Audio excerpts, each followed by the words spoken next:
योग कर्मसु कौशलम। योग यानी कि जोड़ना। तो जब हम अपने प्राणायाम को, अपनी सांसों के तारतम्य को अपने आसनों के पोस्चर के साथ जोड़ते हैं और इंश्योर करते हैं कि हमारा स्वास्थ्य थोड़ा बेटर हो सके, उसी क्रिया को हम योग, योगासन, अष्टांग योगा या इसके बाकी क्रमों के नाम से जानते हैं। तो आज हम योग के कुछ और क्रमों को जानेंगे, योग से शुरुआत करेंगे और चाहेंगे कि 21 जून को जो अंतर्राष्ट्रीय योग दिवस है उस लक्ष्य पर अपनी सेहत को कैसे और बेटर बना सकते हैं। योगासनों को कुछ खास क्रम में जोड़ा जा सकता है, जैसे खड़े होने वाले योग, बैठने वाले योगासन, लेटने वाले योगासन और पेट के बल लेटने वाले योगासन। हम प्रयास करेंगे कि योग के इन्हीं 4 सीक्वेंस में कुछ वीडियोस के जरिए आपको योग के पथ पर आगे बढ़ाने का एक रास्ता निकाला जा सके। और आज हम पहला यानी खड़े होने वाले योग से शुरुआत कर रहे हैं। ताड़ासन, उससे शुरुआत करेंगे। सबसे आसान आसन है। इसमें करना क्या है, सबसे पहले एक गहरी सांस लेंगे, ऊपर ग्रिप करेंगे, सांस लेके जितना ऊपर जा सकते हैं ऊपर खींचना है, रोकेंगे, सांस छोड़ते हुए धीरे से वापस। इसी सीक्वेंस में तिर्यक ताड़ासन। इसमें हम रेचक प्राणायाम यानी सांस छोड़कर होल्ड करेंगे। प्रयोग, गहरी सांस लेंगे, ऊपर खींचेंगे, एड़ी नहीं उठाएंगे, सांस छोड़ते हुए स्ट्रेच, सांस लेते वापस। इससे मिलता जुलता आसन है कोणासन। दोनों पैरों में लगभग 2 फीट का गैप, हाथ सीधे रहेंगे। बहुत आसान सा प्रयोग है। एक हाथ से हम घुटने को टच करेंगे, दूसरा हाथ कान से लगेगा और जितना नीचे जा सकते हैं रोकेंगे। सांस लेना है, सांस छोड़ते हुए बैंड। इसी प्रयोग में एक और आसन त्रिकोणासन। हाथ सीधे रहेंगे। अब दाहिने हाथ से बाएं पैर को टच या बाएं हाथ से दाएं पैर को टच। ऊपर वाले हाथ को देखेंगे, सांस छोड़कर रोकेंगे, सांस लेते हुए सीधे वापस, फिर से सांस छोड़ेंगे और दूसरी दिशा में। एक और प्राणायाम इसमें होगा। आसन का नाम है वीरभद्रासन। जैसे खड़े हैं वैसे एक दिशा में एक पैर बेंड हो जाएगा। इसी तरफ घुटना मोड़ना है, दोनों हाथ एक ही दिशा में, दोनों सामने।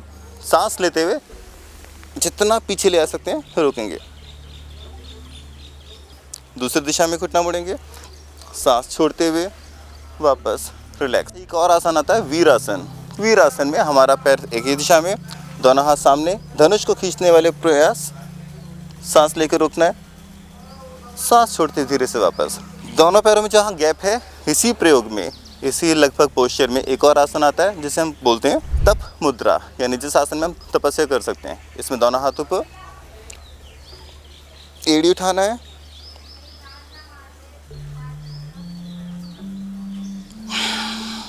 सांस छोड़ते धीरे से वापस। योग में अगले कुछ आसन ऐसे होंगे जिसमें हमारे को अपना संतुलन बनाना होगा। एकाग्रता बढ़ाने के लिए इन योगासन के 2-3 आसनों को बहुत ही अहम माना जाता है। वृक्षासन में हम सबसे पहले एक पैर को मूलबंध आकार तक लगाएंगे। यहाँ इस पोस्चर में रोकना है। जब हमारा बैलेंस बन जाए तब हम ऊपर खींचेंगे, सांस लेकर होल्ड। वृक्षासन से मिलता जुलता आसन है पीपल आसन, जिसमें हम एक हाथ ऊपर उठाएंगे, वही पैर पीछे खींचेंगे और तीनों दिशाओं में एक साथ स्ट्रेच करेंगे, सांस लेके रोकेंगे।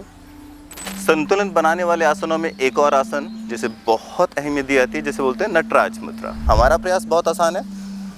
यहाँ से घुटने को ग्रिप किया, हाथ सामने और पैर को जितना खोल सकते हैं खोलेंगे, सांस छोड़ते धीरे से वापस। धीरे से नीचे बैठ जाएंगे, दोनों एड़ियां खोलेंगे, दोनों एड़ियों के बीच में बैठना है और दोनों हाथ आपके थाइस पर रहेंगे। इसके बाद हम करेंगे उष्ट्रासन, जिसका नाम है जो कैमल पर्व है। सबसे पहले इस आसन के लिए आप अपने दोनों घुटनों पर खड़े हो जाएंगे। खड़े होने के बाद धीरे से पहले दाहिने हाथ को उठाते हुए आप दाहिने हाथ को ऊपर से घुमाते हुए दाईं एड़ी पर रख देंगे, बाएं हाथ को उठाते हुए बाएं एड़ी पर रख देंगे और गर्दन को पीछे की ओर झुका देंगे। थोड़ी देर सामान्य श्वास प्रश्वास के साथ इसी आसन में रुकेंगे।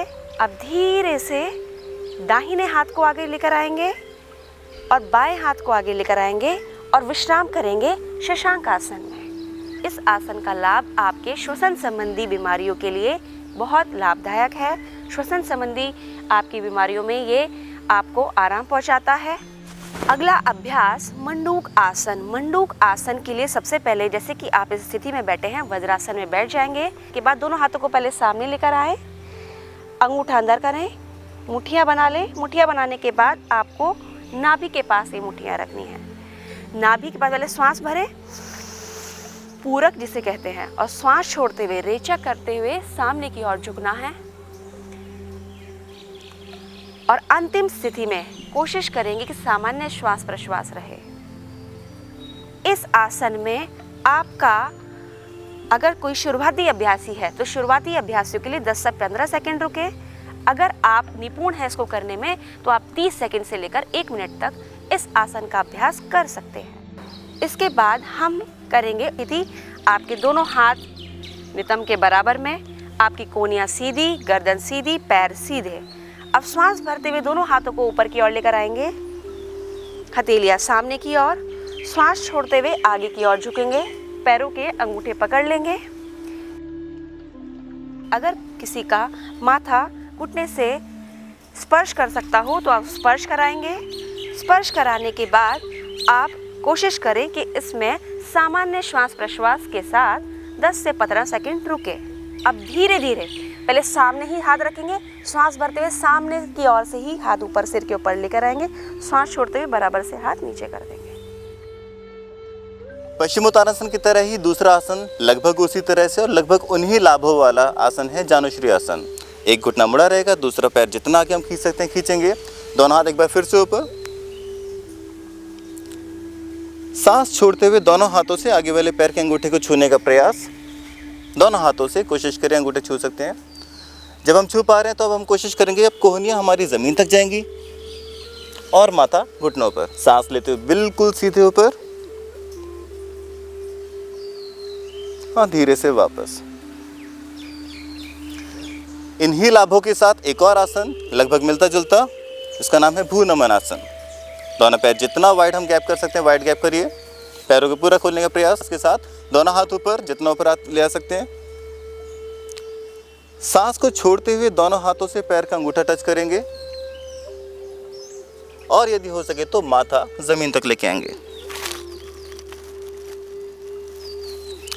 सांस को छोड़ेंगे, जितनी देर हम होल्ड कर सकते हैं सांस छोड़ के। सांस को लेते हुए धीरे से वापस। अगला अभ्यास आपका वक्रासन। वक्रासन के लिए सबसे पहले प्रथम स्थिति में आप दंडासन में बैठ जाएंगे। दंडासन में बैठने के बाद आप दाहिने पैर के घुटने को मोड़ करके दाहिने पैर का तलवा अपने बाएं पैर के घुटने के बराबर में रख लेंगे। अब जो पैर आपका सीधा है उसी हाथ को उठाएंगे, बाएं पैर के घुटने के बराबर से निकालते हुए बाएं पैर के पंजे के बराबर में रख देंगे और दूसरा हाथ पीछे की ओर।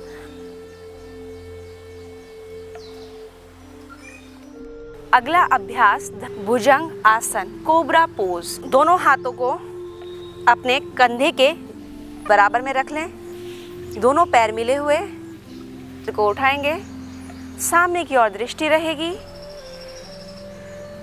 भुजंग आसन, कोबरा पोज इसका नाम है।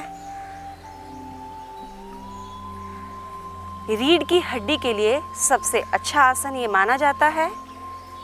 अब धीरे से श्वास छोड़ते हुए वापस आ जाएंगे और मकर आसन की विश्राम स्थिति में लेट जाएंगे। अगला अभ्यास धनुर आसन। धनुष के समान ये किए जाने वाला आसन है। इसमें आपकी शरीर की शेप धनुष के समान हो जाती है। सबसे पहले दोनों पैर के घुटनों को मोड़ लेंगे। अब दोनों हाथों से पीछे की ओर ले जाते हुए आप अपने दोनों पैर के पंजों को पकड़ लेंगे। अब श्वास भरते हुए अपने शरीर को ऊपर की ओर उठाना है। कोशिश करें कि जैसे ऊपर से आपको कोई पैरों की मजबूती के साथ साथ कंधों की मजबूती, पेट की मांसपेशियों को सुदृढ़ बनाने वाला आसन है धनुर आसन। अगला अभ्यास शलभ आसन, लोकस्ट पोज। दोनों पैर पीछे से मिले हुए, ठुड्डी आपकी मैट से टच रहेगी। सबसे पहले हम एक पैर से अभ्यास करेंगे। दाहिने पैर को उठाएंगे, शलभ आसन, लोकस्ट पोज। जैसा कि आप सब जानते हैं, भगवद गीता के अनुसार योग कर्मसु कौशलम, कर्मों में ही कुशलता एक योग है। इसी अभ्यास को दूसरे पैर से दोहराएं।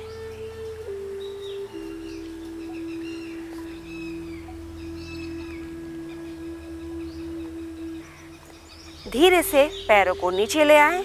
अब इसी अभ्यास को दोनों पैरों से कोशिश करेंगे कि घुटने ना मुड़े और दोनों पैरों को पीछे से उठा लें।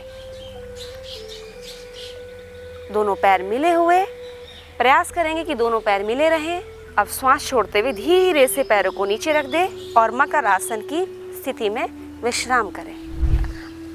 अब हम करेंगे लेटकर किए जाने वाले आसन। लेटकर किए जाने वाले आसनों में सबसे पहला नौकासन, बोट पोज। इसमें शरीर आपका एक बोट की तरह बना रहता है। दोनों पैर, पहले दोनों हाथों को अपने शरीर के बराबर में रखेंगे, दोनों पैरों को मिलाएंगे, लगभग 45 डिग्री के कोण पर उठाएंगे। अब आगे से अपने कंधे और शरीर को उठाएंगे और दोनों हाथों को सामने की ओर कर देंगे, पंजे खींचे हुए। नौकासन पेट की मांसपेशियों के लिए सबसे उपयोगी आसन, मजबूत करने में सहायक। दोनों घुटनों को सीधा रखेंगे, सामने की ओर दृष्टि। अब धीरे से वापस आ जाएंगे। पवन मुक्त आसन। सबसे पहले दोनों पैरों के घुटनों को मोड़ लेंगे।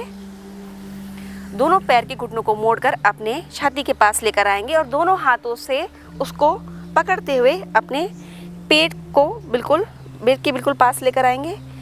नासिका का स्पर्श अपने घुटनों से कराएंगे।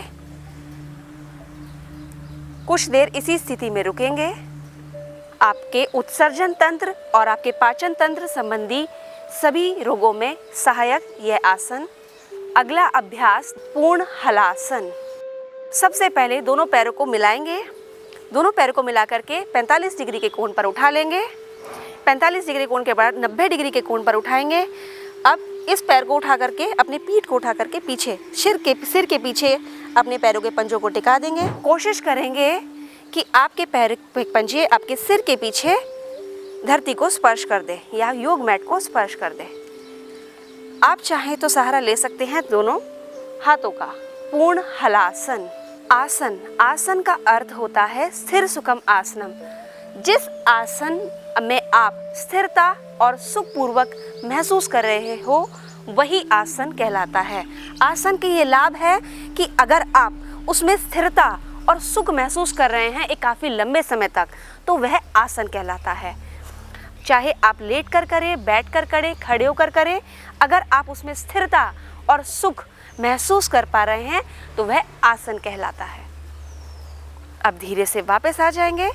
दोनों पैरों को सीधा 90 डिग्री कोण पर उठाएंगे और धीरे धीरे 60, 45, 30 फिर धीरे धीरे पैरों को नीचे रख देंगे और शवासन की स्थिति में आ जाएंगे। दोनों हथेलियां आसमान की ओर, उंगलियां हल्की सी मुड़ी हुई। दोनों पैरों के बीच फासला रखेंगे। एड़ियां अंदर की ओर, पंजे बाहर की ओर। गर्दन को धीरे से एक तरफ झुका देंगे। प्रयास करेंगे कि आपका शरीर सिर से लेकर पांव तक ढीला छोड़ दें। योग कर्मसु कौशलम, यानी कर्म की कुशलता ही योग है। योग के सत्र में आपने देखा कि हम किस आसन से, जिनको रोज़ाना हम अभ्यास से अपना जीवन सुखी बना सकते हैं। इस वर्ष योग दिवस, अंतर्राष्ट्रीय योग दिवस की थीम भी ये 1 घंटा योग और रहें निरोग। यानी सिर्फ 1 घंटा अपने जीवन का अगर आप योग के प्रति निकाल दें तो आप अपने पूरे जीवन में स्वास्थ्य समस्याओं से दूर जा ही सकते हैं। यही हमारा उद्देश्य था। इसी वजह से हमने इस तरह का आपको योग का अभ्यास का कुछ टिप्स दिए हैं। इनमें से जो आसन आसानी से आप कर सकते हैं, जिनके लिए आपको बहुत कठिनाई ना हो, जो आप आराम से कर सकें। और याद रखें, सबसे अंत में आपने देखा होगा शवासन। तो ये शवासन और इसी सीक्वेंस में जितने आसन आप आराम से कर पा रहे हैं इन्हें आप करें। रोज़ाना अभ्यास करें और IMT से बने रहें। योग करें, निरोग रहें।